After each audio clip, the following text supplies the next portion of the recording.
দর্শক, sign news নেটওয়ার্কে আপনাদেরকে স্বাগত। বাংলাদেশে ভূমিকম্পের উচ্চ ঝুঁকি প্রস্তুতি কতটুকু?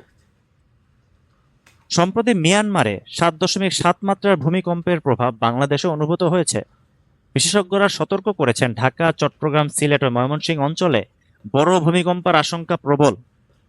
ভূমিকম্পের রিটার্ন পিরিয়ড অনুযায়ী বাংলাদেশের বড় মাত্রার ভূমিকম্প যে কোনো সময় ঘটতে পারে। ফায়ার সার্ভিস জানিয়েছে, বাংলাদেশেও একই মাত্রার ভূমিকম্প হওয়ার সম্ভাবনা রয়েছে।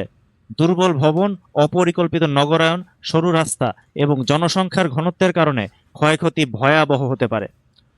বিশেষত নিম্নবিত্তরা বেশি ঝুঁকিতে আছেন, কারণ তাদের বসবাসের ভবনগুলো তুলনামূলকভাবে দুর্বল।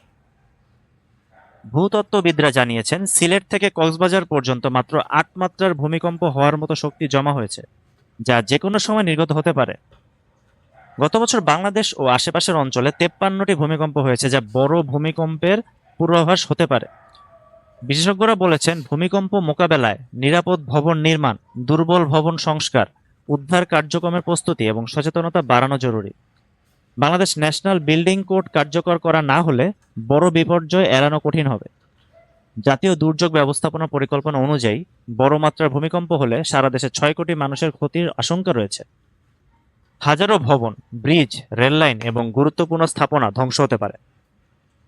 বিশেষজ্ঞরা বলেছেন, প্রস্তুতির অভাবই সবচেয়ে বড় দুর্বলতা। সময় থাকতে কার্যকর উদ্যোগ না নিলে ভয়াবহ বিপর্যয়ের মুখে পড়তে হবে বাংলাদেশকে। এরকম আরও খবর পেতে লাইক, কমেন্ট, শেয়ার করে আমাদের পাশেই থাকুন।